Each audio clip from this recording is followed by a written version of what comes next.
कूफे का गवर्नर अब्दुल्ला बिन ज़ियाद जब हज़रत इमाम हुसैन रज़ियल्लाहु ताला अन्हु का सर मुबारक पेश किया गया, उस बदबख्त ने एक छड़ी लेकर सैयदना इमाम हुसैन के कटे हुए सर पे मारी, हज़रत हुसैन के होठों पे मारी। और नौज़ बिल्लाह में वो अल्फाज अदा नहीं करना चाहता, लेकिन वहाँ एक बुजुर्ग सहाबी बैठे हुए थे, हज़रत सलमा फरमाने लगा, बदबख्त रुक जा, मैंने खुद देखा है कि प्यारे नबी सल्लल्लाहु अलैहि वसल्लम इन होठों को चूमा करते थे।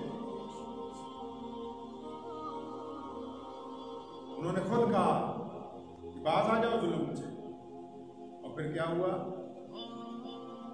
जिस खलीफा ने, बादशाह ने सैयदना इमाम हुसैन रज़ियल्लाहु ताला अन्हु को इसलिए शहीद किया कि मेरे हाथ पर बैत कर लो, मेरी मान लो, मुझे हुकूमत दे दो, वो ये समझता था कि सदियों तक यजीद जिंदा रहेगा। वो ये समझता था कि लंबी हुकूमत मैं करूंगी। 4-5 साल में, अक्सर मौलवी ने लिखा है 3 साल में पूरी यजीदियत का बेड़ा गर्क हो गया, खुद भी मारा गया, 5 बेटे भी मारे गए, नामो निशान खत्म हो गया उसी जगह। कोई पूछने वाला नहीं था यजीद।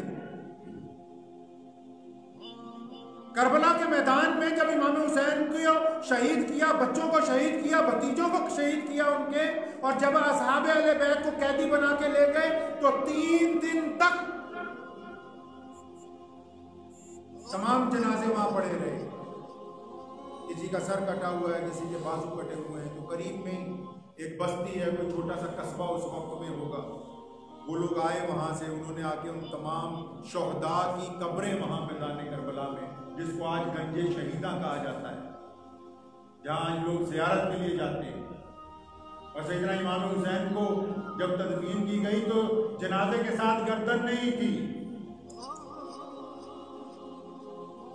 उनके जो साहबजादे अली असगर, अली अकबर शहीद छोटे, उनको उनके वालिद मोहतरम के साथ वहां उनकी तदफीन की गई। और कई जो यजीद के हामी हैं, बदबख्त लीडरी करते हैं मेंबर पे बैठ के, नौज़ुबिल्लाह। मैं एक साहब को सुन रहा था, कहने लगे वो यजीद ने कहा तो था कि अगर मैं मौके पे होता तो ऐसा नहीं होता। ये सियासी बयान है, ये सियासी बयान है। बिना हुकूमतों के इशारे पर जुल्म तो कभी हुआ ही नहीं। ये सियासी बयान है कि जनाब मैं वहां होता तो असहाबे अहले रसूल का कत्ल ना होता। जब तेरे दरबार में सैयदना इमाम हुसैन रज़ियल्लाहु ताला अन्हु का सर लाया गया, उस वक्त कौन सा उस सर की ताज़ीम की गई है? और अल्लाह बड़ा बेनियाज है, अल्लाह बड़ा बेनियाज है कि 3-4 साल में ही सारा किस्सा निपट के एक बंदा तख्त पे बैठ गया। उसका नाम था मुख्तार शकफी इब्ने ज़ियाद, जिसने इमाम हुसैन रज़ियल्लाहु ताला अन्हु के होठों पर छड़ी मारी थी, जो गवर्नर था कूफे का।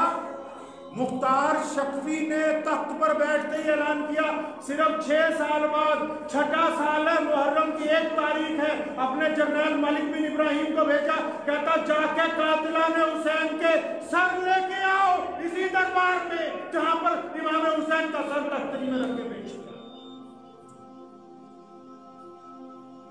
अब्दुल्ला बिन ज़ियाद जो कभी गवर्नर था, मैदान में आया 30,000 फौजी लेके मुकाबले के, और आशिकाने हुसैन ने उसे शिकस्त दी। कहां? मैदान करबला में। जनता हुई उसी करबला के मैदान में। 1 तारीख को शुरू हुई, फिर रुक गई, 7 को फिर शुरू हुई, फिर रुक गई, फिर 10 मुहर्रम को सुबह शुरू हुई। ऐन जोहर के वक्त, जिस वक्त सैयदना इमाम हुसैन शहीद किए गए थे, वही वक्त है। और वही अब्दुल्ला बिन ज़ियाद जो कहता था मैं इमाम हुसैन से मिलना नहीं चाहता, नौज़ुबिल्लाह, वही अब्दुल्ला बिन ज़ियाद है। और फिर मुख्तार शकफी की अफवाज की तलवारें हैं और उसकी गर्दन है, वो उतार के उसी नेज़े के ऊपर चढ़ाई गई जिस नेज़े पर इमाम हुसैन रज़ियल्लाहु अन्हु का सर रखा गया। वही गवर्नरी काम नहीं आई, फिर कोई यजीद नहीं आया साथ देने के लिए, कोई चांदी के सिक्के काम नहीं आए,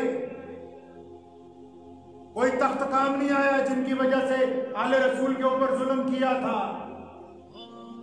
इब्ने साद जो इस सारे कारनामे में बराबर का शरीक था, वो जो नया बादशाह बना मुख्तार, उसका लंगोटिया यार था ये।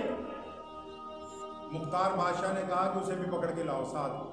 अब्दुल्ला बिन ज़ियाद की गर्दन उतार के पेश की गई। क्या लगा दूसरा बड़ा गुंडा वो है, उसे भी पकड़ के लाओ। पकड़ के ले आए।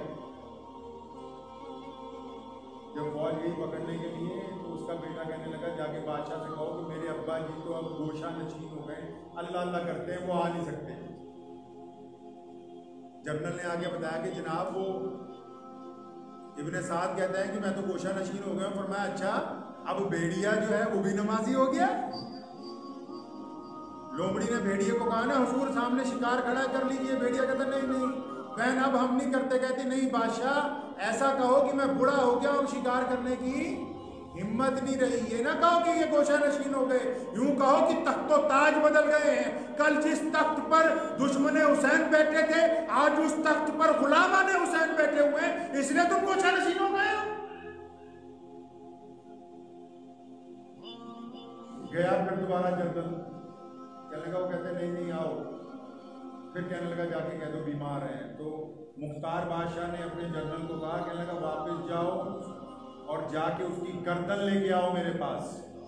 जब वो फौजी गर्दन उतारने के लिए गए ना तो साद ने इब्ने साद ने उनको डराने के लिए एक बात कही। कहने लगा यार तुम्हें नहीं पता बादशाह मेरा दोस्त है, हम तो बचपन में एक साथ पढ़े लिखे एक साथ जवान हुए, हम जो है दोनों ही यजीद के दरबार में एक साथ वजीर बने थे। तुम नहीं जानते वो मेरा दोस्त है, मेरी गर्दन उतारने का हुक्म नहीं दे सकता। जनरल ने कहा बदबख्त ये बात उस वक्त सोचनी थी जब तूने मोहम्मद रसूलुल्लाह सल्लल्लाहु अलैहि वसल्लम के नवासे की गर्दन उतारने का हुक्म दिया था। अगर तुम आले रसूल को कत्ल कर सकते हो तो हम तुम्हारी गर्दन क्यों नहीं उतार सकते। उतारी गर्दन। उसका बेटा था उससे भी बड़ा गुंडा, उसकी भी उतारी। फिर दोनों गर्दनें मदीना मुनव्वरा भेजी हजरत हनफिया के पास। ये भी हजरत इमाम हुसैन के भाई हैं। अली रज़ियल्लाहु अन्हु ने जो दूसरा निकाह किया था अम्मा फातिमा के इंतकाल के बाद, ये देखो हमने कातिलाने हुसैन की गर्दनें आपके पास भेजी हैं। उन्होंने इनकार किया देखने से। तो मैं ये मेरे भाई कहाँ और ये कहाँ, इनका उनके साथ करूँगा। जब सारा बेड़ा गर्क हो गया ये यजीदियत का, उनको एहसास हो गया कि पूरी दुनिया में जो मुसलमान हैं इनके नजदीक प्यारे नबी मोहम्मद रसूलुल्लाह का घराना ही सबसे ज्यादा इज्जत वाला घराना है। ये बात समझ आ गई अकेले अकेले दुश्मन इस्लाम को, यजीद को, उसकी नस्ल को ये बात समझ आ गई कि मुसलमानों के नजदीक अगर एहतराम है तो वो मोहम्मद रसूलुल्लाह सल्लल्लाहु अलैहि वसल्लम के घराने का। जो उम्मीद है कि आपको ये वीडियो पसंद आई होगी। अगर पसंद आई हो तो ये आप अपने दोस्तों के साथ शेयर करें और इस चैनल को सब्सक्राइब जरूर करें।